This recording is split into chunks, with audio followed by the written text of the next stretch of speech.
우리가 선교적 교회에 대해 살펴보다가 잠시 쉬어가면서 우리 신앙의 핵심적인 부분들을 쭉 살펴보고 있습니다.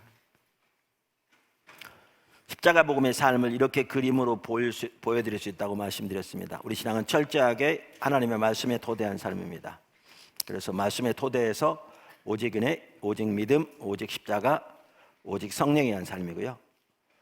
이 삶 자체가 목적이 아니고 이 삶을 통해 우리 신앙의 본질인 하나님을 알고 우리의 존재를 다해 하나님을 사랑하며 하나님의 행하심을 보고 우리의 온 삶으로 동참하는 그 삶을 사는 것이 성경이 말하는 우리의 신앙입니다. 그리고 이 삶을 살 때 거기에 놀라운 하나님의 은혜에 하나님의 생명이 넘칩니다. 많은 사람들이 잘못 이해하는데요, 예를 들면 성수질, 11조 등등 이러한 의식들은 이 삶을 사는 사람들이 당연히 하나님을 위해 사는 의식이고요, 또한 이 삶을 살기 위한 수단들입니다. 근데 지금 말씀드린 이 삶을 전혀 살지 않으면서 이 의식들을 해봐야 하나님 앞에 아무런 의미가 없습니다. 그 신앙은 가짜 신앙이거든요. 종교적인 모양만 있는. 구약시대도 그런 타락한 신앙이 너무나 적지 않았고요, 오늘날에도 심지어 신약시대에 사는 우리들이 그렇게 신앙을 전혀 올바르지 못하게 몇 가지 종교적인 의식하는 것으로 전락시켜버린 경우가 정말 적지 않습니다. 그래서 우리 신앙은 철저하게 하나님의 말씀에 기초한 삶인데, 말씀에 기초해서 성령과 동행하는 삶입니다. 그래서 지난주에는 신약시대는 어떻게 성령의 시대인가 라는 부분을 살펴봤는데 아주 중요한 시간이었습니다. 오늘은 성령의 필수성, 어떻게 성령이 우리의 신앙, 우리의 삶의 모든 영역에서 필수적인가 라는 걸 살펴보면서 성령과 하나님을 아는 것, 이 부분에 초점을 맞춰서 살펴보려고 합니다.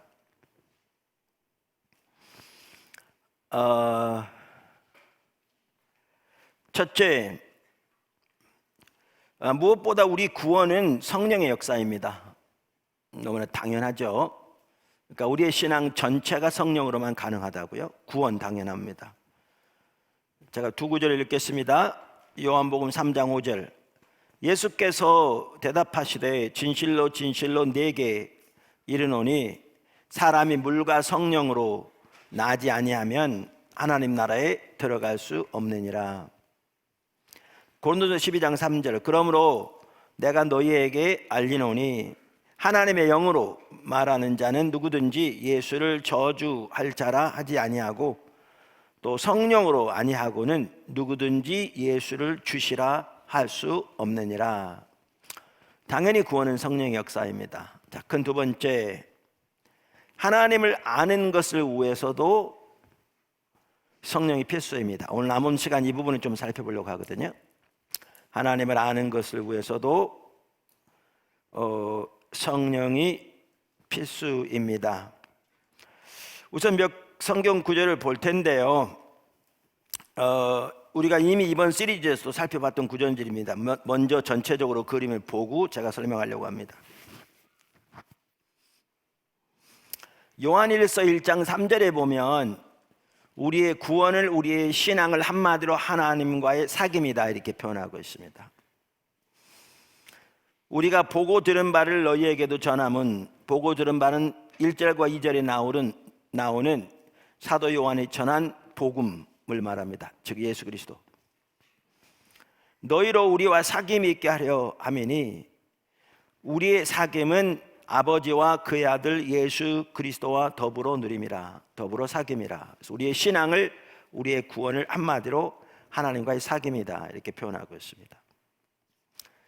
이 하나님과의 사귐이란 말을 요한일서에 보면 반복적으로 하나님을 안다는 말로 표현합니다.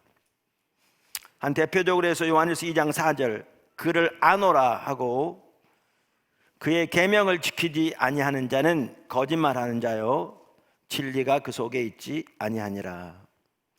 그래서 요한복음 17장 3절은 한마디로 말해서 영생을 하나님과 예수님을 아는 것이다, 이렇게 표현합니다. 영생은 곧 유일하신 참 하나님과 그가 보내신 자 예수 그리스도를 아는 것이니이다.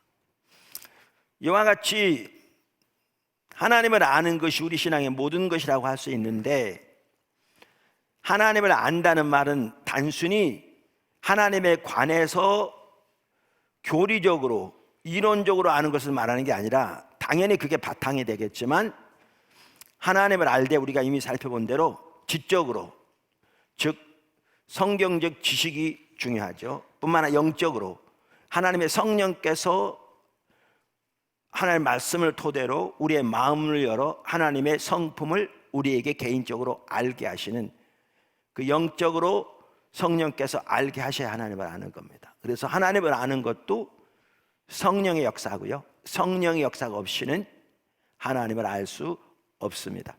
그것을 잘 보여주는 구절이 오늘 본문입니다. 제가 오늘 읽을 거기 때문에 그냥 넘어갔는데, 오늘 본문 에베소 1장 17절, 우리 주 예수 그리스도의 하나님 영광의 아버지께서 지혜와 계시의 영을, 성령을 말합니다, 너희에게 주사 하나님을 알게 하시고 너희 마음의 눈을 밝히사 그의 부르심의 소망이 무엇이며 성도 안에서 그 기업의 영광의 풍성함이 무엇이며 그의 힘의 위력으로 역사하심을 따라 믿는 우리에게 베푸신 능력의 지극히 크심이 어떠한 것을 너희로 알게 하시기를 구하노라. 사도 바울이 에베소 교회를 위해 기도하면서 하나님께서 지혜와 계시형을 주셔서 하나님을 알게 해달라고 기도하고, 그래서 그들의 마음을 열으셔서 하나님께서 그들에게 주신 은혜들을 그들로 알게 하시기를 위해서 기도하고 있습니다. 이것은 성경적으로 이론적으로 안다는 말이 아닌 것을 명확하게 볼 수 있습니다. 성령을 통해 그 하나님의 성품과 의도를 개인적으로 친밀하게 아는 것을 말하고 있습니다. 그래서 하나님을 아는 것에 있어서도 성령의 역사가 필수입니다. 하나님의 성령이 없이는 하나님을 알 수 없습니다. 그래서 존 칼빈도 그렇게 얘기했다고 그러죠. 성령이 없이는 성경이 하나님의 말씀이 아니다. 그것은 문자다. 정확하게 옳은 겁니다. 그리고 문자는 죽이는 것이요, 성령님이 역사하셔야 성경이 비로소 하나님의 말씀이 되는 것이지요. 자, 작은 첫 번째, 하나님을 아는 것을 위해 성령이 필수다라는 부분을 지금 살펴보고 있습니다. 작은 첫 번째, 하나님을 아는 것은 하나님의 음성을 듣는 것을 포함합니다. 하나님을 아는 것은 하나님의 음성을 듣는 것을 포함합니다. 몇 구절만 보아도 우리는 금방 알 수 있는데요, 그 중에 하나는 요한복음 10장입니다. 요한복음 10장에 보면 예수님은 자신을 목자로 비유하시고요, 우리를 양으로 비유하고 계십니다. 그러면서 예수님은 양에게서 기대되는 두 가지가 있는데, 그 두 가지는 양이 목자를 아는 것과 목자를 따르는 것입니다. 거기 보시면 양에게 요구되는 게 딱 두 가지 있습니다. 양이 목자를 아는 것과 양이 목자를 따르는 것을 말하고 있습니다. 읽어보시면. 그런데 두 가지 모두를 위해 양이 목자의 음성 듣는 것은 필수입니다. 두 가지 모두를 위해, 목자를 아는 것을 위해서도 목자를 따르기 위해서도. 일반적으로 오늘날 목동들이 양을 치는데, 양들이 목자를 따르려면 목자의 음성을 들어야 따르지, 목자의 음성을 듣지 않고 어떻게 목자를 따르냐고요, 오늘날도. 그래서 성경은 그것을 명확하게 예수님께서 말씀하고 계십니다. 요한복음 10장 14절에 16절, 나는 선한 목자라 내가 내 양을 알고 양도 나를 아는 것이 아버지께서 나를 아시고 내가 아버지를 아는 것 같으니, 여기 안단 말은 개인적으로 친밀하게 하는 걸 말합니다. 성경에서 안다는 단어 자체가 그렇습니다. 나는 양을 위하여 목숨을 버리노라. 또 이 우리에 들지 아니한 다른 양들이 내게 있어 내가 인도하여 할 터이니 저희도 내 음성을 듣고 한 무리가 되어 한 목자에게 있으리라. 27절도 마찬가지입니다. 내 양은 내 음성을 들으며 나는 저희를 알며 저희는 나를 따르느니라. 그래서 여기에 보면 양으로서 우리에게 요구되는 것이 목자를 알고 목자를 따르는 것인데, 그런데 그 둘 다를 위해서 목자의 음성을 듣는 것이 핵심입니다. 필수입니다. 할렐루야. 또 다른 한 구절은 사무엘상 7장입니다. 3장 죄송합니다. 사무엘상 3장. 하나님께서 사무엘에게 여러 차례 나타나셨습니다. 처음 나타나신 겁니다. 사무엘은 자기를 부르시는 분이 하나님인 줄 알지 못했습니다. 그래서 여러 번 엘리를 찾아갑니다. 나중에 엘리가 하나님이 부르신 것을 알고 하나님이 다시 부르시면 이렇게 대답하고 하나님 앞에 엎드리라, 그렇게 알려주었고, 엘리의 가르침대로 해서 비로소 사무엘이 하나님과의 개인적인 관계가 열리기 시작했습니다. 그런데 그 사건을 두고 7절은 뭐라고 말하고 있는가 하면 이렇게 말하고 있습니다. 사무엘이 아직 여호와를 알지 못하고 여호와의 말씀도 아직 그에게 나타나지 아니한 때라. 그러니까 여기에 보면 사무엘이 여호와를 아는 것과 여호와의 음성이 사무엘에게 임하는 것이 연결되어 있는 걸 볼 수 있습니다. 명확하게 연결되어 있습니다. 사무엘은 아직까지 그래서 하나님을 알지 못하고, 그래서 하나님의 음성도 아직 그에게 임하지 않았다라고 말하고 있는 거죠.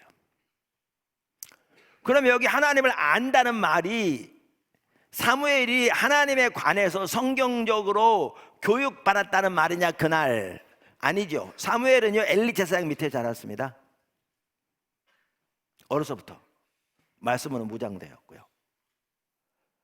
그리고 그날 밤에 사무엘이 하나님에 관해서 특별한 성경 교육을 받았다는 기록이 전혀 없습니다.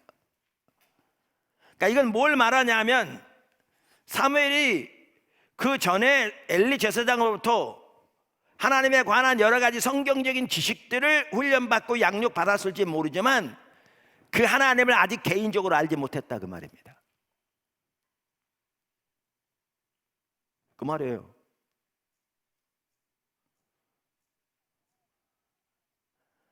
그리고 그날 하나님이 그에게 찾아오셔서 드디어 하나님과 사무엘 사이의 개인적인 관계가 시작되는 거죠.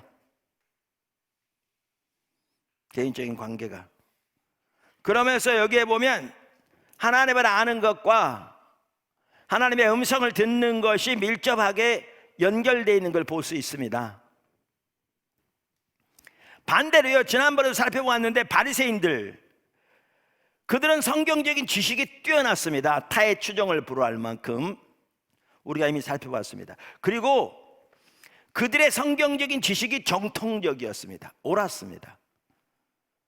뭘 알 수가 있느냐 하면, 어딜 보면 알 수가 있느냐 하면 마태복음 23장에 보면 2절 3절에 보면 예수님께서 자기 제자들과 무리들에게 말씀하시기를, 바리새인들이 모세의 자리에 앉았으니 저들이 하는 말은 반드시 다 지키고 행하라, 이렇게 말씀하셨거든요. 그러니까 바리새인들이 가르치는 내용이 교리적으로 성경적으로 틀리다면 예수님이 자기 제자들에게 저들이 말을 반드시 다 지키라고 얘기했겠냐고요.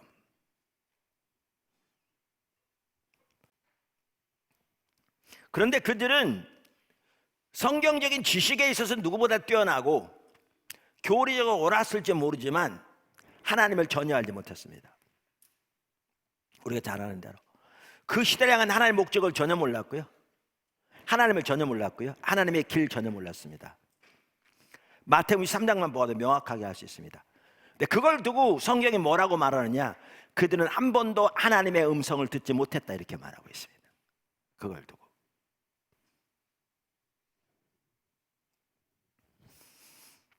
그래서 요한복음 5장 37절 또한 나를 보내신 아버지께서 친히 나를 위하여 증언하셨느니라. 성경에 증언하셨다는 말입니다.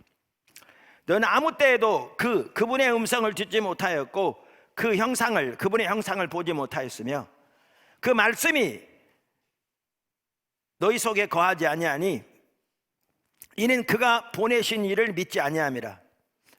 너희가 성경에서 영생을 얻는 줄 생각하고 성경을 연구하거니와 이 성경이 곧 내게 대하여 증언하는 것이라. 그렇게 열심히 성경을 연구하고 상고했고, 그렇지만 그들은 하나님의 음성을 한 번도 듣지 못한 거죠. 하나님의 영광을 한 번도 보지 못한 겁니다. 다른 말로 하면 그들은 하나님을 절대 알지 못했습니다. 그러니까 그들이 하나님에 대해서 가지고 있는 게 하나님에 관한 이론적인 지식뿐인 거죠. 성경에 나오는 이론적인 지식.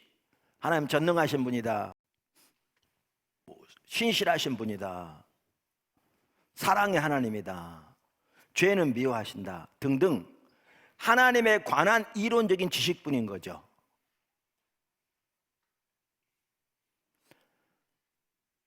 피자 선전지를 받아보고 피자에 대해서 연구하기 위해서 백과사전을 찾아서 피자는 연구했는데 한 번도 피자를 먹어보지 않은 사람처럼,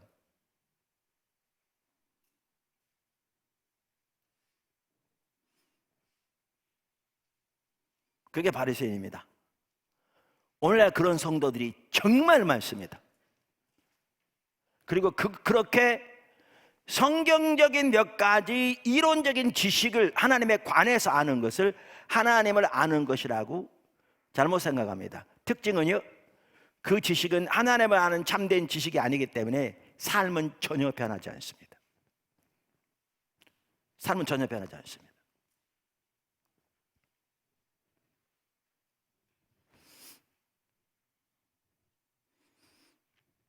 성경이 말하는 하나님을 아는 것은 인격체신 하나님을 개인적으로 아는 것을 말하기 때문에 하나님의 음성을 듣는 것을 포함합니다. 다시 말해서 하나님과 개인적이고 실제적인 관계를 갖는 것을 말합니다. 성경에 나온 하나님의 사람들을 보십시오. 그들은 모두 하나님과의 실제적이고 개인적인 교제를 가졌습니다. 아브라함에게는 하나님은 단순한 이론이 아니었습니다. 모세에게도 그랬고, 다니엘에게도 그렇고, 사무엘에게도 그렇고, 예수 이름은 더 말할 것도 없고, 바울에게도, 베드로에게도, 초대교회도 다 그랬습니다. 그래서 하나님을 아는 것에는 하나님의 음성을 듣는 것이 포함됩니다. 하나님은 살아계신 인격체이기 때문에. 제가 지난 1월 1일 날 설교하면서 말씀드렸는데, 무시간적 진리 대 인격적인 진리 말씀드렸잖아요. 매우 중요한 부분입니다. 사실 이거 레슬리 뉴비긴이 강조했던 바인데요, 정확하게 이렇게 강조하고 있습니다. 그러니까 무시간적 진리란 말 이런 거죠. 시대를 초월해서 사시는 팩트를 말합니다. 그게 진리라는 겁니다. 2+2는 4인 것처럼. 그런데 그 진리의 기초는 뭐냐? 자율적인 이성인 거죠. 우리의 이성으로 그걸 알게 되는 거죠. 이것이 헬라 철학자들이 가지고 있던 사상이고요, 오늘날 소금 모더니즘은 헬라 인본주의가 부활한 것이거든요. 그래서 르네상스란 말은 다시 태어났다 그 말이에요. 인본주의가 부활한 겁니다. 그래서 소금 모더니즘이 가지고 있는 진리에 대한 이해도 똑같습니다. 헬라 철학처럼 무시간적 진리인 거죠.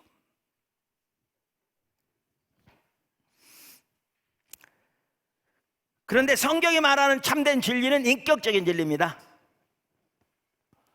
뉴비긴이 이걸 아주 잘 지적하고 있습니다. 레슬리 뉴비긴은 참고로 귀한 선교사였습니다. 그를 통해 선교적 운동이 세계적으로 시작된, 그거를 잘 볼 수 있는 구절이 우리가 이미 살펴본 대로 요한복음 8장 31절, 32절, 33절입니다. 그러므로 예수께서 자기를 믿은 유대인들에게 이르시되, 누구에게 말씀하셨어요? 자기를 믿은 유대인들에게 말씀하셨습니다.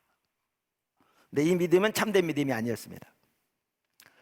다른 복음서에는 그런 내용이 안 나와 있는데 요한복음서에는 피상적인 제자 모습이 여러 번 나옵니다. 5장, 6장, 7장 계속 나옵니다. 여기 예수를 믿은 유대인이라고 써있는데 실제로 올바로 안 믿은 자들입니다. 쭉 읽어보시면 그들이 나중에 예수님 대적합니다. 그러면서 그들에게 말하기를, 예수님께서 너희가 내 말에 거하면 참으로 내 제자가 되고, 이 말을 바꿔 말하면 내 말에 거하지 않으면 너희는 내 참 제자가 아니라, 그 말입니다. 바꿔 말하면 두려운 얘기죠. 아까 바리새인들의 경우에도 그들은 예수를 믿은 유대인들이 아니고 예수를 안 믿은 유대인들이죠. 그래 열매는 똑같았습니다. 아까 보았잖아요. 성경에서 영생을 얻는 생각하고 성경을 상고하거니와 그만큼 열심히 성경을 상고했는데 한 번도 그분의 음성을 듣지 못했고 한 번도 그분의 영광을 보지 못했으며 그분의 말씀이 그들 속에 거하지 않는다, 이렇게 말하고 있잖아요. 가짜 신앙인 거죠. 그러면서 뭐라고 그러냐면, 예수님의 말씀이 그 속에 거하는 사람이 예수님의 참 제자요, 그 참 제자가 진리를 알게 될 거라, 그 말입니다. 여기 안단 말은 경험적으로 아는 걸 말합니다. 단순히 이론적으로 아는 걸 말하는 게 아닙니다. 무시간적 진리를 말하는 게 아닙니다. 예수님의 말씀이 그 속에 거하는 사람이 예수님의 참 제자요, 그 사람이 진리를 알게 될 것인데, 이렇게 아는 진리가 그 사람을 자유케 하리라, 이렇게 말하고 있는 거죠. 그러니까 여기 이 진리는 인격적인 진리입니다. 예수님과의 관계에서 나온 진리예요. 단순한 무시간적 진리가 아니에요. 성경에 나오는 몇 가지 이론적인 지식이 아니에요. 레슬리 뉴비긴이 그것을 매우 강조하거든요. 오늘날의 서구 교회가 이러한 그 헬라 사상을 그대로 받아들여서 오히려 우리의 신앙을 서구 모더니즘에 맞춰서 재단해 버렸다. 우리의 신앙을 모더니즘에 맞춰 버렸다는 거죠. 그걸 변화시킨 게 아니라. 그 중에 하나 바로 이 부분이에요. 무시간적 진리. 무슨 말인지 아세요? 어려운 것 같죠? 쉬워요? 그냥 생각하시면. 바리새인들 보십시오. 성경에 나와 있는 이론적인 지식을 그들은 진리로 한 겁니다. 오늘날 진리가 너희를 자유케 하리라 이렇게 말할 때 많은 신학교에 그 말이 써 있습니다. 근데 많은 신학교에서 그 진리를 어떤 걸로 아느냐면 성경에 나와 있는 이론적인 지식으로 합니다. 그렇게 다 이해하고 있습니다. 그러니까 진리라는 이름으로 자기들과 조그만 이해가 다르면 피투성이 나게 싸웁니다. 오늘날 때로는 같은 하나님의 백성들끼리도 정통을 내세우면서. 근데 예수님이 뭐라고 그러셨냐면, 내 말이 너희 속에 거하는 사람이라야 참 내 제자가 되는데 내 참 제자가 돼야 진리를 알게 될 것이고, 그래서 지난번에 나눈 것처럼 일요일에 나눈 것처럼 이게 다트를 말합니다. 실제적인 지식, 단순 이론적인 지식이 아니라 하나님과 동행하는 삶에서 얻게 되는 실제적인 지식, 당연히 성경의 토대에서. 그걸 다트라고 그랬죠. 여러분 나눴기 때문에 모르시는 분은 이전 설교를 들으시면 되겠습니다. 제가 다시 설명할 시간이 없죠. 그러면 쭉 읽어보시면 뭐하죠? 예수님께서 뭐라고 그러셨냐면 그렇게 말했더니 거기에 있던 유대인들이 그러거든요. 우리를 자유케 하다니 우리가 노예된 적이 없는데, 우리는 아브라함의 자손인데 무슨 우리를 자유케 한단 말이냐. 그랬더니 예수님께서 죄를 지으면 죄의 노예가 된다. 그러면서 뭐라고 하셨냐면, 아들이 자유케 하면 진정으로 자유케 될 거라. 아까는 누가 자유케 하면? 진리를 알지니 그 진리가 자유케 되리라고 그랬는데, 바로 아래 보면 아들이 자유케 한다. 진리가 아들이에요. 같은 요한복음 예수님께서 내가 곧 길이요 진리이요 생명이다. 성경에 말하는 진리는 인격적인 진리입니다. 이 말은 뭘 의미하는 줄 아십니까? 하나님과의 올바른 인격적인 관계 없이 진리를 알 수 없습니다. 아무리 성경 박사라도. 그것이 오늘날 신학의 문제입니다. 하나님과 전혀 관계가 없는 사람들이 헬라 사상이 가지고 있는, 오늘날 모더니즘 사상이 가지고 있는 진리에 대한 개념을 그대로 받아들여서 자기 생각대로, 자기 이론적인 그 지식대로 하나님의 말씀 이리 쪼개고 저리 쪼개니까 정말 말도 안 되는 얘기들이 나온 거죠. 그러면서 그걸 진리라고 그러는 거죠. 오늘날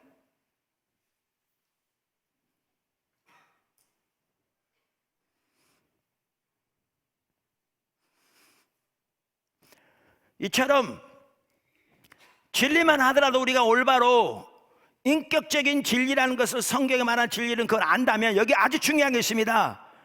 그러므로 우리는 진리를 알기 위해서 들어야 합니다. 이게 뉴비긴이 아주 강력하게 강조하는 겁니다.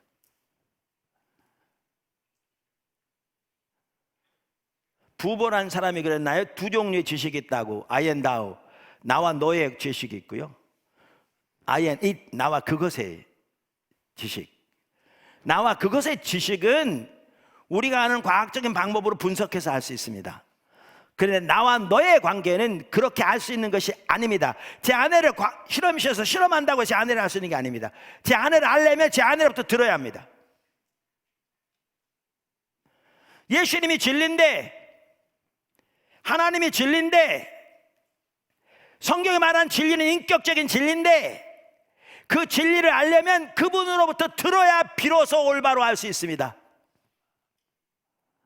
근데 아까 말한 바리새인들은 성경적인 지식이 뛰어났을지 모르지만 그들이 아는 진리는 무시간적 진리인 거죠. 자기들의 합리적인 사고로 옳다고 생각하는 몇 가지 이론적인 진리를 진리라고 생각하니까 누구보다 진리를 잘한다고 자부했을지 모르지만 하나님과는 완전히 상관없는 삶을 살고 있는 거죠.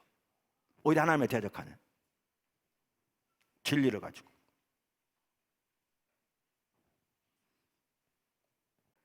그래서 우리가 성경이 말하는 진리를 올바로 이해해도요, 하나님께 들어야 합니다. 사실 큐티를 통해서도 앞으로 살펴볼 텐데 하나님께부터 들어야 합니다. 오늘 너무나 많은 경우에 하나님께로부터 듣지 않고 자기가 원하는 말씀만 선별적으로 취해서 자기 스스로의 위안만 삼는, 정말 말도 안 되는 큐티하는 사람이 절대로 적지 않습니다. 나르시즘에 빠져 있는 거죠. 하나님의 뜻 누적은 전혀 상관없고 그저 자기에게 위안되는 말씀만 붙잡는 거죠. 떡줄 사람은 생각도 안 하는데 혼자 스스로 그렇게 하고 있는 거죠.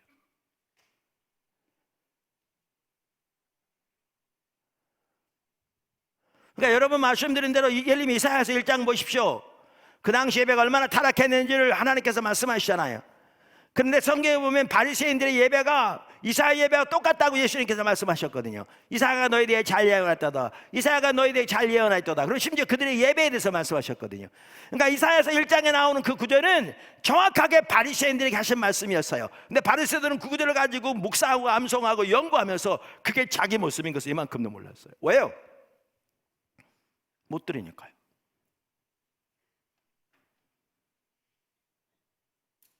못 들으니까요. 뿐만 아니라 성경이 말하는 진리는 인격적 진리이기 때문에 듣는 것이 중요할 뿐만 아니라 반응이 요구됩니다. 주님이 말씀하시면 반응해야 합니다. 그냥 듣고 지나갈 수 있는 내용이 아닙니다. 그냥 듣고 좀 위안 삼고 넘어갈 수 있는 내용이 아닙니다. 천지를 창조하신 만군의 여호와 하나님이 말씀하시기 때문에 당연히 반응을 보여야 합니다. 자, 그러면 이러한 사실만 안다고 그래도 여러분은 하나님 앞에 설 때 이전처럼 그런 자세로 못 설 텐데요. 적당히 자기 만족을 위해, 자기 중심적으로.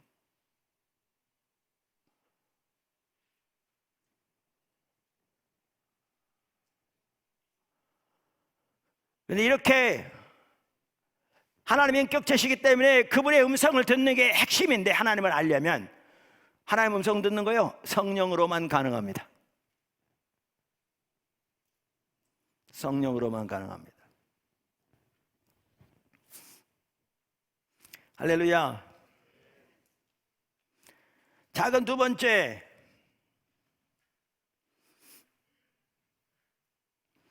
하나님을 알려면 하나님의 영광을 보아야 합니다. 하나님을 알려면 하나님의 영광을 보아야 합니다. 아까 요한복음 5장 37절에서 예수님께서 그 당시 유대인들이 전혀 하나님을 알지 못했다라는 것을 말씀하시면서 하신 말씀 중에 하나가 뭐였냐면, 너희는 아무 때에든 한 번도 그분의 음성을 듣지 못하였고 그분의 형상을 보지 못하였다.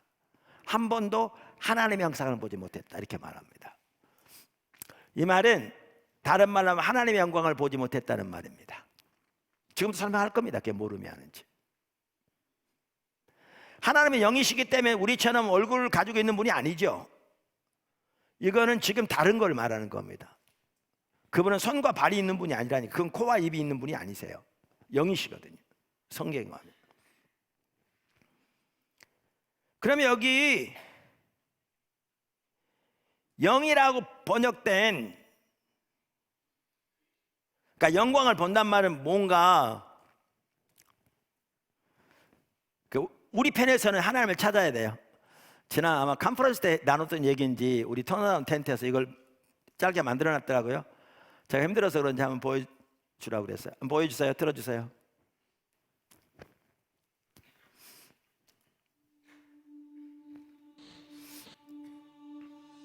우리가 하나님을 찾으면, 하나님이 우리를 만나주시면 하나님의 생명의 역사들이 회복됩니다. 바꿔 말하면 무슨 말인 줄 아세요? 우리의 삶 속에 우리가 예수를 믿으면서도 이러한 하나님의 생명의 역사가 함께하지 않으면 우리는 신앙이 지금 절대로 옳은 상태에 있는 게 아닙니다. 뭔가 잘못되어 있습니다. 그 얘기입니다. 하나님을 찾아야 합니다. 말씀드린 대로 오늘날은 거의 반복적으로 들리는 문구가 뭐냐면 믿습니다예요. 하나님 도와주는 믿습니다, 역사할 줄 믿습니다, 믿습니다. 성경에 나와 있는 교리들만 믿는다고 고백하는 거죠. 근데 실제로 그것은 삶에 전혀 일어나고 있지 않아요. 그런데도 그것을 교리적으로 믿으니까 자기가 잘못됐다는 사실을 전혀 인식하지 못하는, 어느 나라에서 선교사님들을 위한 집회를 인도하는데 하나님 그런 마음을 주더라고요. 성령께서 오늘 목사들의 목이 타버렸다, 그런 마음을 주더라고요. 그러면서 무슨 의미가 생각나게 하시냐면, 여러분 시골에서 옛날 펌프 있죠, 펌프. 거기다 물을 붓고 막 이렇게 펌프질하면 나오잖아요. 근데 물도 없이 막 펌프질을 하는데 물 안 나오면 어떻게 돼요? 바퀴가 타버리잖아요. 냄새 나잖아요. 하나님이 살아계십니다, 우리의 필요를 채우실 겁니다, 도와주실 겁니다, 인도하실 겁니다. 성경에 나온 약속들은 부지런히 전하는데 전혀 물이 안 나오지 않은 펌프처럼 실제로는 전혀 그 일이 안 일어나고 있는 거죠. 타버린 거죠. 그게 현실입니다. 교회의 삶 속에, 성도들의 삶 속에 이론만 남은 거죠. 그런데도 여전히 이론을 믿기 때문에 자기가 잘못됐다는 사실을 전혀 인식하지 못한 거죠. 성경에 나오는 아브라함, 모세, 여호수아, 사무엘, 다니엘, 예수님 더 말할 것 없고 바울, 초대교회, 성경에 나오는 하나님의 백성들의 삶은 하나님의 생명이 함께하는 겁니다. 그게 없으면 내 신앙이 지금 잘못되어 있는 겁니다.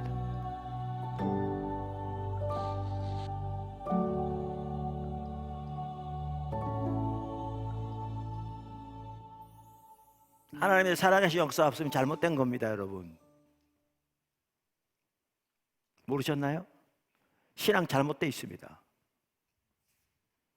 타락해 있는 겁니다.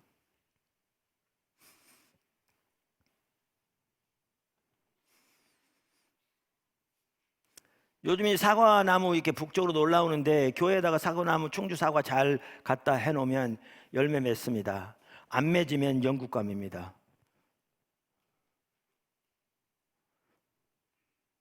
근데 우리는 이 열매가 전혀 없이 이론만 남아있는데 여전히 교리적으로, 이론적으로 믿으니까 자기가 잘못됐다는 사실도 전혀 인식하지 못하고 있습니다. 그게 오늘날 성도들의 삶입니다. 진짜 심각합니다. 잘못됐다는 사실도 몰라요. 목회자들도 전혀 이해 안 합니다.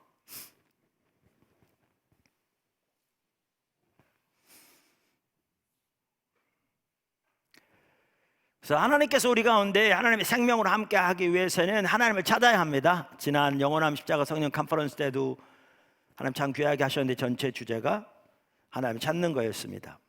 즉 하나님 얼굴을 구하는 거죠. 지난번에 나눴기 때문에 제가 길게 하지 않으려고 하고요, 간단히 넘어가면서 제가 말하고자 하는 걸 나누려고 합니다. 하나님 얼굴을 구하는 거, 하나님 찾는 것이 무언가를 잘 보여주는 대표적인 예가 다윗입니다. 그 구절이 시편 27편 4절이죠. 이렇게 말합니다. 다윗은 내가 여호와께 바라는 한 가지 일, 그것을 구하리니 내가 내 평생에 여호와의 집에 살면서 여호와의 아름다움을 바라보며 그의 성전에서 사모하는 그것이라. 그러니까 원래 원문에 보면 여기에 한 가지 일이 제일 먼저 나온다고 그랬잖아요. 그 말은 그걸 강조하고 있는 겁니다. 그래서 이 말은 다윗이 구했던 여러 가지 일 중에 한 가지, 혹은 여러 가지 일 중에 첫 번째도 아니고 이것이 다윗이 구했던 유일한 열망이었다, 그 뜻입니다.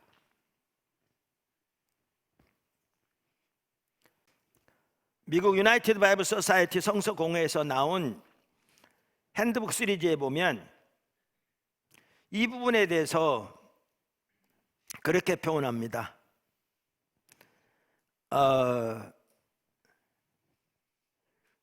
그의 한 가지 유일한 열망은, 케일렌 델치 박사도 그렇게 얘기합니다. 우리말에는 시제가 명확하지 않은데 여기 내가 바라는 이 단어는 원래 원어에는 완료형입니다. 영어는 대개 현재 완료로 번역합니다. 히브리어 완료형을. 구하리니 이 단어는 미완료형입니다. 히브리어로. 그 대개 미래형으로 번역합니다. 그러니까 이걸 보면 과거, 현재, 미래, 더 나아가 그의 인생의 모든 날 동안 이것이 다윗의 단 하나의 유일한 열망이었다, 그 말입니다. 그게 뭐냐? 하나님의 임재 가운데 머물면서 하나님의 아름다움, 즉 영광을 보고 그분을 찾는 것, 그분의 뜻을 알기를 구하는 것, 그게 유일한 열망이었다, 그 말입니다. 이게 다윗입니다.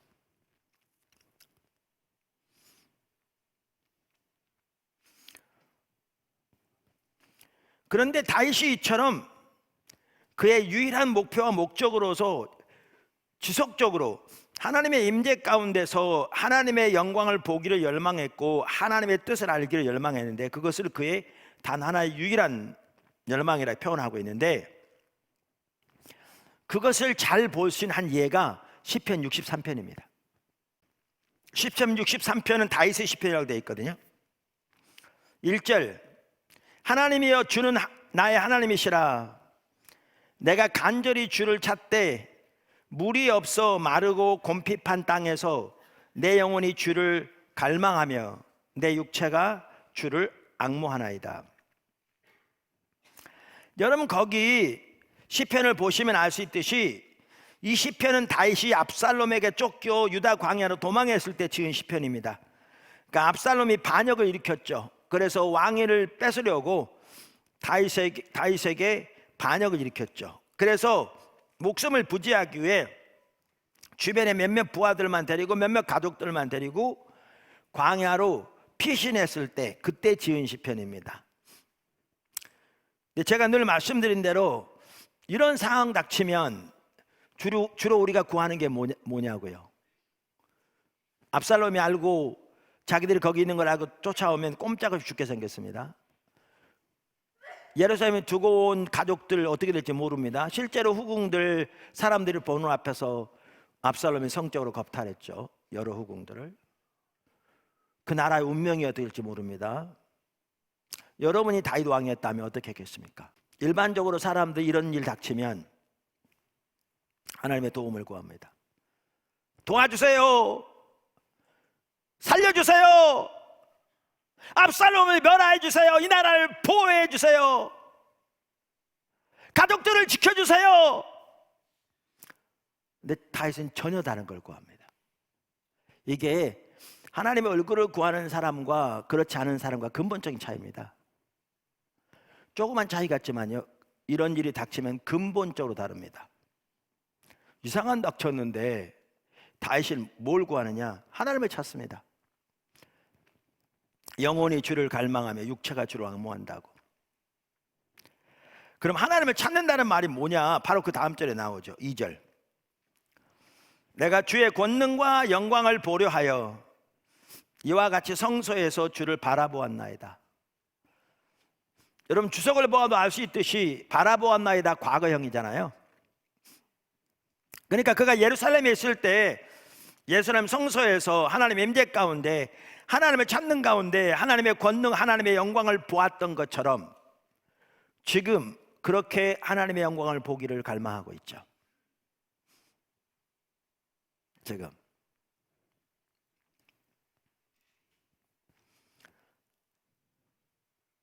페트라 주석은 이 구절에 대해서 이렇게 말했더라고요. 본절과 3절은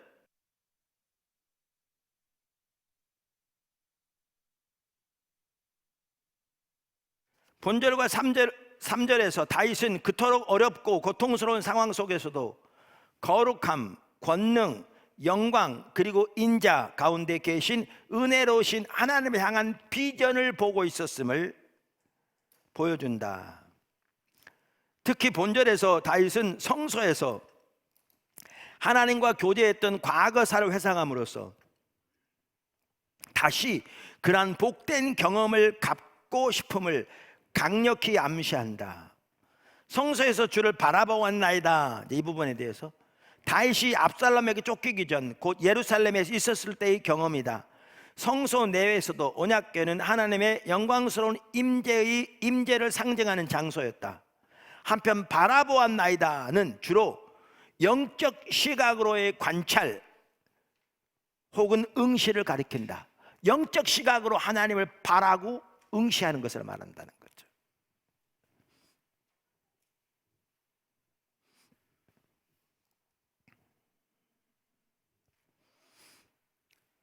어떤 사람들은 그러면 이상한 낙쳤는데 그냥 하나님의 얼굴만 구하고 있다고 되냐? 그렇게 말하는 사람이 있어요. 적지 않은 사람들이. 그럼 이렇게 되물어 보세요. 그럼 다르게 한다고 되냐?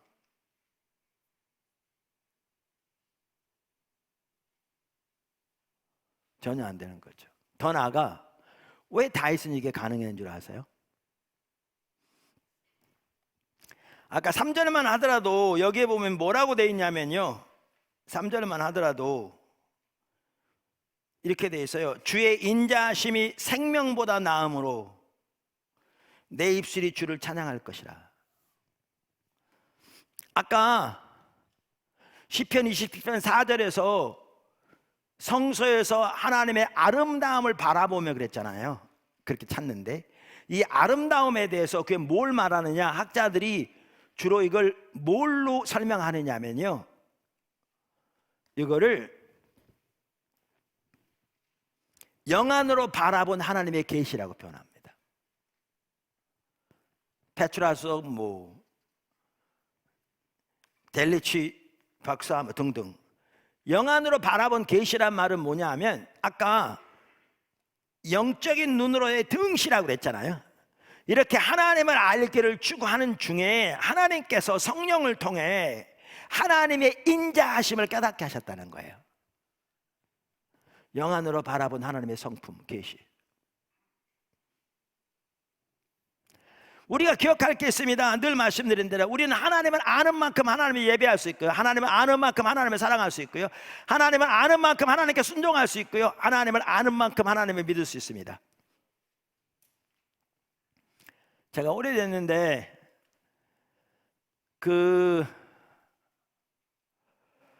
조지 밀러 목사님의 책을 제가 본 기억이 나거든요. 그대로 그 책을 찾으려면 못 찾았어요. 그래서 여러분에게 그 책을 보여드릴 수 없는데 제가 본 기억이 나는데, 그분은 고아들이 많을 때 2,000명 되고 그랬잖아요. 근데 한 10년 동안은 매일 날마다 양식을 왜 하나님 매일 채워줘야 했어요. 그러니까 내일의 양식을 위해 오늘 주님 의지해야 되는 훈련시키신 거죠. 근데 한 번은 그 다음날 아침 식사가 없는 거예요. 그랬더니 총무가 목사님 먹을 게 없습니다. 기도합시다. 조금 이따 또 와서 그렇습니다. 먹을 게 없습니다. 그러니까 기도하잖아요. 같이 기도합시다. 또 와서 그렇습니다. 시간이 다 됐습니다. 종 치세요. 그래서 종을 쳤습니다. 밥 먹으러 오라고. 그랬더니 그때 빵빵하면 추럭 한 대가 들어오더랍니다. 알고 봤더니 주변에는 빵 공장에서 온 차인데 그때는 다 자동화가 됐기 전이니까 빵을 굽다가 그 사람이 조는 바람에 빵이 거치 타버렸어요. 먹는 거 지장이 없는데. 그래서 이거 버리기 아까우니까 가까운 고아원에 갖다 달려고 갔더니 그 고아원 주인이 우리는 학생이 많지 않으니까, 고아가 많지 않으니까 이걸 다 소화할 수 없고 조지 밀러 고아원에 갖다 주세요. 그래가지고 그 시간에 들어온 거였어요. 그래서 총무 잘랐대요. 제가 포도나무 교회 처음 개척할 때 얘기를 여러 번 나누는데, 하나님께서 의도하신 바가 안 되니까 처음부터 교회를 다시 시작하라고, 그러면서 기도하는 중에 분당에서 시작하라고. 그래서 분당에 와봤더니 예배당으로 쓸 장소를 말할 것도 없고 사택부터 있어야 되는데, 사택도 아파트는 비싸고 단독주택이 그나마 싼데 우리 애들 3식구 5식구 하다 보니까 5천만 원 있어야 되겠더라고요. 근데 우리는 단돈 500만 원이 없는 거죠. 주변에 500만 원 꿀 데도 없고요, 헌금 약속한 사람도 없고요. 이달 100만 원 100만 원 생활비를 받고 있었는데 이달 생활비 받아야 생활하는 거죠. 여러분 같으면 어떻게 하시겠어요?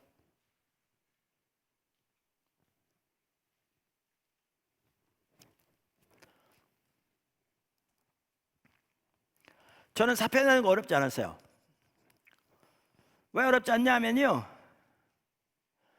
주님을 따라가면서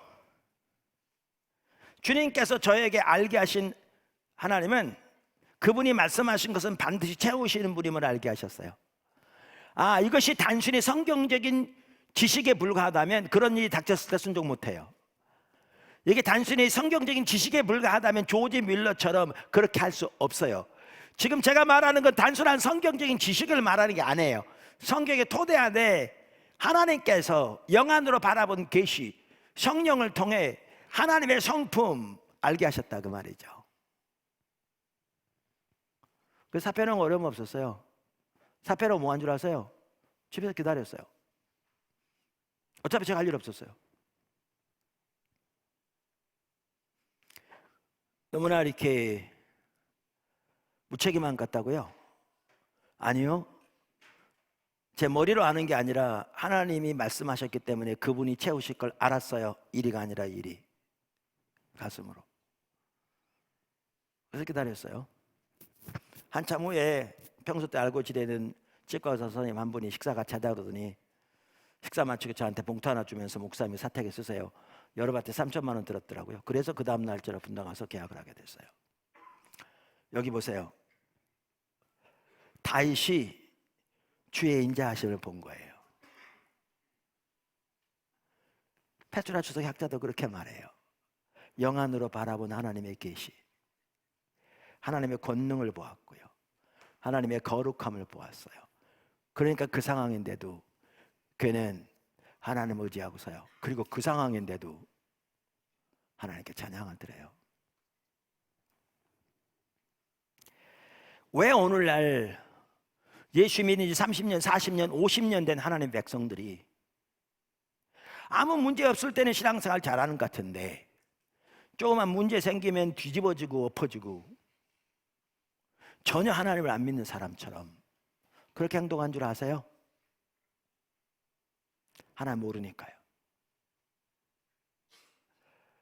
근데 하나님에 관한 성경적인 이론적인 지식을 갖고 있기 때문에 하나님 모른다는 사실조차 모르는 거죠. 그게 죽은 정통주의, 바리새인처럼. 그러니까 실제 삶에서 하나님에 관한 교리는 조금도 영향을 미치지 못하는. 그러니까 다윗과 같은 상황 닥치면 12대문 철문 뒤에 하나님 숨어 계신다고 생각하고 또 얼마나 열심히 그냥 머리로 그 문 받고 손으로 두드리면서 손에 피가 나도록 머리가 깨지도록 구해야 혹시 하나님께서 12대문 문 열고 나와서 이거나 받으라고 주실지 모른다고 생각하는, 그만큼 하나님에 대한 불신이 가득한, 예수님 30년, 40년, 50년 된 분 이해 아니고요, 집사, 장로, 목사 이해 아니고요, 이론만 남았으니까요. 왜 그럼 다윗은 이 상황 닥쳤는데도 조금 읽어보시면 이제 밤새도록 하나님 찬양하고 있거든요. 하나님 말씀 묵상하고. 왜? 그 하나님을 알았기 때문에요.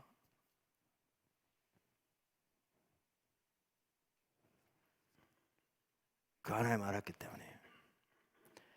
우리 하나님을 아는 만큼 하나님을 사랑할 수 있고, 하나님을 아는 만큼 하나님을 예배할 수 있고, 하나님을 아는 만큼 하나님께 순종할 수 있고, 하나님을 아는 만큼 하나님을 신뢰할 수 있습니다.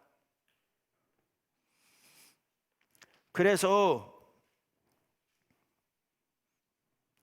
하나님의 얼굴을 구하여 서야 합니다. 다윗처럼. 그래야 하나님과 실제로 동행하는 삶이 됩니다. 안 그러면 이론적인 지식, 생명은 전혀 없는데 이론적으로 믿는다고 잘못된지도 모르는, 그걸 당연하게 여기는, 그렇게 살아갑니다. 여러분, 거기서 벗어나기를 축복합니다. 설교 많이 들었다고 되는 게 아니고요, 벗어나셔야 합니다. 벗어나셔야 합니다. 작은 세 번째, 여기 아주 중요한 게 한 가지가 있습니다. 그게 하나님의 임재의 중요성입니다. 하나님의 임재의 중요성. 하나님을 아는 것도, 하나님의 아름다움을 보는 것에도 하나님의 임재와 밀접한 관계가 있습니다. 그러니까 다윗이 성소에서 하나님의 아름다움을 바라보았다고 그랬잖아요. 성소가 하나님의 임재가 함께하는 곳이거든요. 미국의 출판사 중에 복음주의 신앙을 가진 좋은 출판사들이 몇 개 있어요. 미 남침예교단 출판사가 그 중에 하나고요. 얼드만이라고 아마 지금도 있을 거예요. 제가 있을 때는 있었는데, 그 다음에 베이커 출판사도 그 중에 하나고요. 그러니까 이 출판사들은 복음주의 진영의 출판사들이에요. 복음주의 진영. 그 베이커 출판사에서 나온 성경 백과사전에 보면 하나님의 임재에 대해서 그 주제를 치면 몇 가지 소주제들이 나오더라고요. 그 중에 일부를 말하면 다음과 같습니다. 좀 읽어보는 게 매우 중요해서 읽어볼게요. 우선 구약에서, 그러면서 하나님의 얼굴, 구약에서 임재는 히브리 단어 얼굴을 대변하기 위해 사용되었고, 그러니까 얼굴, 그래서 그걸 임재로 번역하는 거죠. 성경들은 그 단어가 전치사와 결합될 때 그것을 임재 안에서, in the presence of를 의미했다. 창세기 32장 30절에서 야곱은 하나님의 얼굴과 얼굴을 대하여 보았다. 사람의 인격이나 성품이 그의 얼굴에 나타난다. 그런 의미에서 어떤 사람의 얼굴은 그 사람이다. 그러므로 하나님의 얼굴은 이스라엘을 구원하시는 하나님의 임재이다. 거룩한 곳에서 하나님께 기도하는 것은 성소에서, 그 말이죠, 하나님의 얼굴을 구하는 것, 즉 그분의 개인적인 임재를 구하는 것이었다. 이것이 실로 이스라엘에서 성전 예배와 개인적인 기도를 요약한다. 하나님의 축복은 그분의 얼굴을 그들 위에 비추는 것으로 구성되었다. 성경 구절을 쭉 하겠습니다. 그 다음에 하나님의 성령, 이제 구약에서부터 잘 들어보십시오. 성령 안에서 초월적인 하나님이 그분의 백성들에게 가까이 임하셨다. 하나님은 온 우주의 창조주시고 모든 피조물과는 근본적으로 구별된 초월적인 하나님이신데, 그 하나님이 하나님 백성들 가까이 어떻게 임하셨는가? 성령을 통해서요. 성령을 통해서. 성령은 하나님의 임재가 그분의 백성들 가운데 실제가 되시는 매체이고, 매개체이고, 그 말이죠. 하나님의 은사들과 능력이 그들 가운데 역사하는 매개체이다. 성령은 그분의 백성들과 함께하는 하나님의 임재와 능력, 즉 하나님의 본질적인 성품에 따라 행동하는 하나님 그분 자신이었다. 죄인은 하나님의 성령의 도움이 없이 하나님의 임재 가운데 있을 수 없다. 성령을 빼앗긴다는 것은 하나님의 임재를 빼앗긴다는 말이다. 성령이 없이 하나님과 사람 사이의 대화는 불가능하다. 그러니까 하나님과의 대화도 하나님의 임재도 성령 없이 불가능한 거죠. 그러면서 이제 또 소주제 중에 하나가 뭐냐면 이겁니다. 하나님의 임재의 장소. 그러니까 구약에서 성소에, 특별히 지성소, 언약궤 위에 하나님의 임재가 머물러 계셨잖아요. 지금 그걸 말하는 겁니다. 하나님의 임재에 대한 매우 강한 강조와 아울러 하나님의 임재가 특정한 위치에 자리 잡을 수 있다는 확신이 매우 두드러진다. 하나님의 임재가 이스라엘을 하나님의 백성으로 만들었다. 잘 보십시오. 하나님의 임재가 이스라엘을 하나님의 백성으로 만들었다. 그것이 없이, 하나님의 임재가 없이 그들은, 이스라엘은 그렇게 되기를 중단했을 것이다. 하나님의 백성이 되기를 중단했을 것이다. 그 뜻입니다. 성막은 하나님께서 그분의 백성들과 만나는 회막이었다. 하나님의 언약궤는 하나님께서 스랍들 위에 자정해 계시는 곳이었다. 언약궤가 하나님의 임재를 보증했다. 자, 그럼 이제 신약으로 넘어옵니다. 신약 성경에서 새로운 형태의 하나님의 임재가 계시되었다. 성육신한 말씀인 예수 그리스도 안에 하나님께서 그분의 백성들 가운데 임재하신다. 예수님 안에 하나님 임재하시는 거죠. 그래서 하나님 백성들 가운데 임재하시는 거죠. 그분께서 사람들에게 하나님의 이름을 계시하셨다. 예수님께서 그분께서 그분의 말씀을 통해서뿐 아니라 그분의 전 생애의 사역을 통해 이 일을 하셨다. 자, 그러면서 이렇게 나옵니다. 신약에서는 교회가 이제 하나님의 성전을 구성한다. 지성소 같이. 기독교는 본질적으로 하나님의 임재와 하나님과의 대화의 종교이다. 다시 들어보실래요? 이게 백과사전이 하는 얘기입니다. 기독교는 본질적으로 하나님의 임재와 하나님과의 대화의 종교이다. 그리스도의 몸, 교회를 가리키죠. 산돌들로 이루어진 각 성도, 영적인 성전은 하나님의 임재와 영광의 창고이고 구약시대 성전보다 무한정 더 위대하다. 신약성경의 교회에는 구약의 지성소보다 무한정 더 위대한 하나님의 임재와 영광의 창고라는 거예요. 하나님 의도하신 신약의 교회는. 자, 여기까지만 봐도 우리는 많은 걸 볼 수 있는데 하나님의 영광을 보기 위해서 우리의 예배가 올바로 드려지게 등등 모든 면에서 핵심이 뭐냐?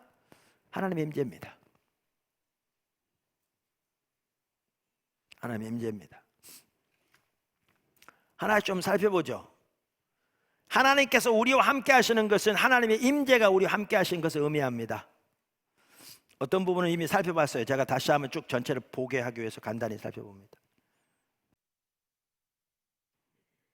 출애굽기 33장에 보면 32장에서 이스라엘 백성이 금송아지 만들어서 섬기는 가운데 하나님께서 33장에서 모세에게 젖과 꿀이 흐르는 가나안 땅 올라가라 하시면서 하나님이 안 가겠다고 그러시거든요. 그러면서 나중에 보면 하나님의 마음을 돌이키셔서 내가 친히 가리라 그래요. 근데 우리말에 내가 친히 가리라 그랬는데 그 친이라고 번역된 말이 내 얼굴이 너희와 함께 가리라 이렇게 돼 있어요. 아까 얼굴은 뭘 가리킨다고요? 임재를 가리킨다고요. 그래서 여기 보시면 하나님이 함께 한다는 말과 하나님의 임재가 우리와 함께 한다는 말이 상호 교환적으로 사용된 걸 볼 수 있습니다. 하나님은 온 우주에 한꺼번에 계십니다. 근데 그분이 그분의 백성들과 함께 하신다. 그 말은 그분의 임재가 함께 하신다는 말입니다. 그분의 임재가. 출애굽기 33장 14, 15, 16 보면 잘 알 수 있습니다. 그 다음에 뭐 작은도 상관없이 잘 번호 쓰세요. 하나님은 하나님의 백성들 가운데 거하시려고, 즉 임재하시려고 그들을 구원하셨습니다. 다시 말해서 하나님의 임재가 하나님 백성의 고유의 특권입니다. 아까 이 베이커 출판사에서 나온 성경 백과사전도 얘기하듯이 여러분 출애굽기 29장 42절부터 우리가 잘 알죠. 45절은 뭐라고 그럽니까?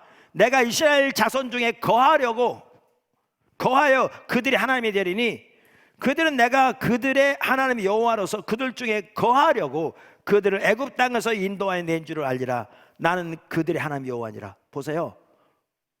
하나님이 그들 가운데 거하시려고 그들을 애굽에서 건져내셨대요. 하나님의 임재를 함께 하시려고. 여러분 출애굽기 크게 세 파트로 되어 있는 거 아시죠? 1장부터 18장까지는 하나님께 전적인 하나님의 은혜로, 하나님의 능력으로, 하나님의 긍휼로 이스라엘 백성 애굽에 건져낸 사건들을 기록하고 있고요. 19장부터 그 다음에 25장까지는 하나님께서 이스라엘 백성과 언약을 맺으시는 것, 사건이 기록되어 있습니다. 그리고 그들에게 율법을 주십니다. 그리고 26장부터 40장까지 뭐에 대해서 집중도 다루고 있냐면 성막에 대해 다루고 있습니다. 그만큼 성막이 중요합니다. 왜요? 하나님은 그들을 건져내시되 그들 가운데 거하려고 건져내셨기 때문에. 그리고 성막이 완성됐을 때 하나님의 영광의 임재로 성막 가운데 임하시고, 이제 그때부터 구름 기둥과 불 기둥으로 이스라엘 백성들을 인도하신 것으로 출애굽기 끝이 납니다. 자, 그래서 하나님의 임재가 함께 하실 때 하나님이 하나님의 백성들 가운데 함께 하십니다. 아까 똑같은 거라고 그랬잖아요. 좀 같은 말을 자꾸 반복해 죄송한데, 하나님의 임재가 함께 하실 때 하나님이 실질적으로 하나님의 백성도 함께 하신다는 뜻이에요. 여러분 신명기 4장 37절 한번 보실래요? 이렇게 되어 있습니다. 여호와께서 내 조상들을 사랑하신 고로 그 후손인 너를 택하시고 큰 권능으로 친히 인도하여 애굽에서 나오게 하시며. 그러니까 이 말이 뭔 말인지 잘 모르시겠죠? 여기 친이라고 번역된 단어가 얼굴이라는 단어입니다. 임재를 말합니다. 그래서 영어 성경 보시면 다 임재라고 번역해 있습니다. 그럼 이렇게 되어 있습니다. 하나님께서 이스라엘 백성들을 애굽에서 건져낼 때 뭘로 건져냈다고 써 있냐면 큰 권능과 임재로 건져내시다고 이렇게 말합니다. 큰 권능과 임재로. 하나님의 임재가 하나님이 실질적으로 그들의 백성과 함께 하시는 것입니다. 그래서 출애굽 사건만 하더라도 하나님이 그들을 애굽에 건져낼 때 하나님의 권능과 임재로 그들과 함께함으로 그 일을 이루신 겁니다. 우리가 선교적 교회에 대해 살펴보면서 반문화 대한공동체 살펴봤잖아요. 신명기 4장에 잘 나오죠. 주변의 우상숭배와 다른 철저하게 말씀 토대한 주변의 우상과 다른 반문화 대한공동체로 세워야 한다고요. 하나님의 생명이 함께하는 매력적인 백성으로 세워야 한다고요. 그리고 그 매력적인 백성 중 하나가 뭐냐?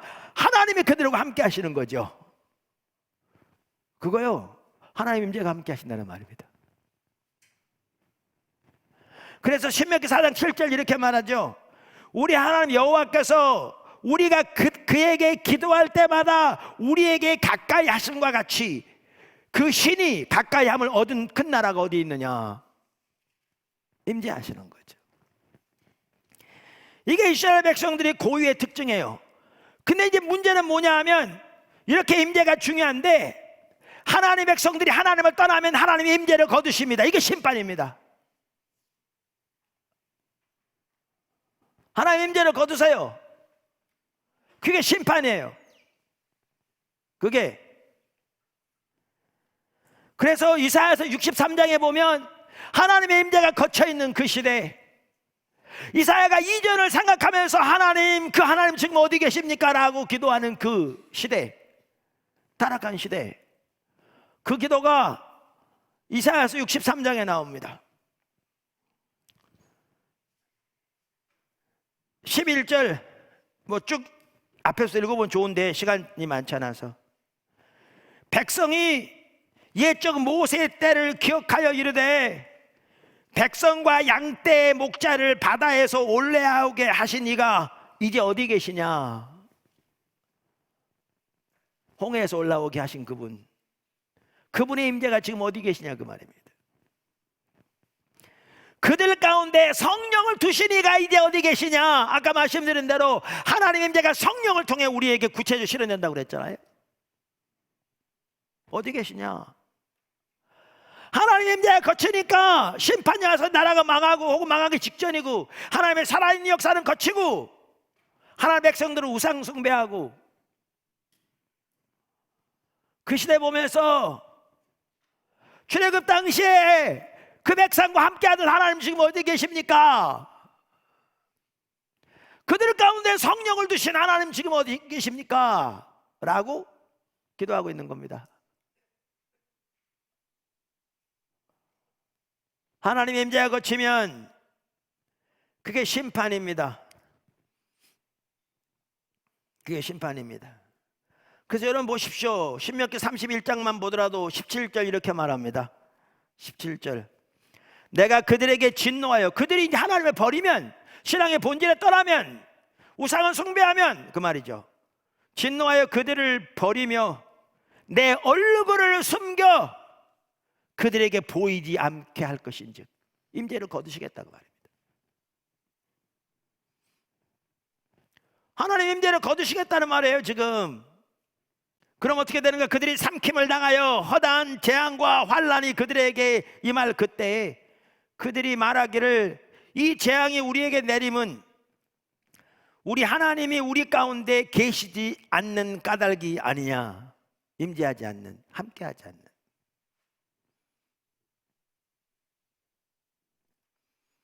또 그들이 돌이켜 다른 신들을 따르는 모든 악행으로 말미암아 내가 그때에 반드시 내 얼굴을 숨기리라. 임재를 거두시겠다는 거죠.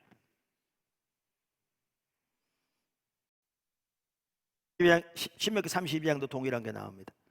여러분, 그래서 하나님의 백성들은 하나님의 임재를 잃어버린 것보다 더 치명적인 게 없었습니다. 하나님의 임재를 잃어버린 것보다 더 치명적인 게 없었어요.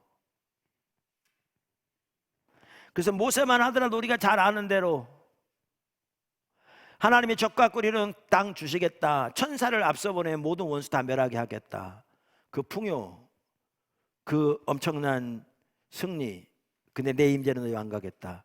그때 모두 보십시오. 우리를 이 사막 가운데 두세요. 주님 임재 가운데.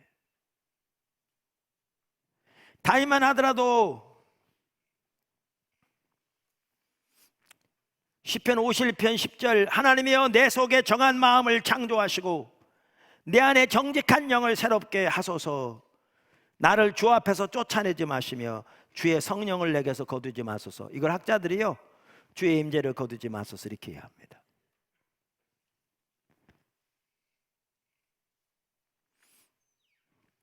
그런데 이 모든 임재 성령으로 되어집니다.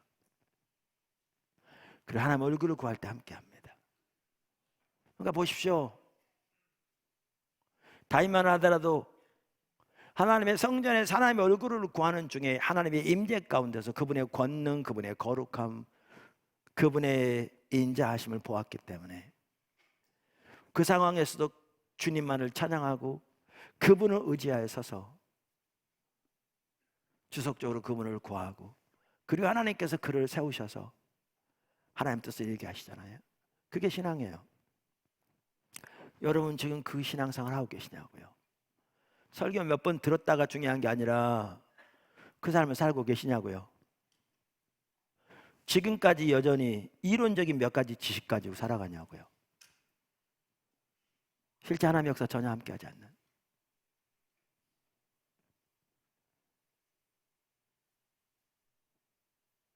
그저 신앙은 주일날 빼놓고 교회만 오면 되는 것처럼 완전히 옆으로 가버렸죠. 뭐가 참다운 신앙인지도 모르는 이 시대.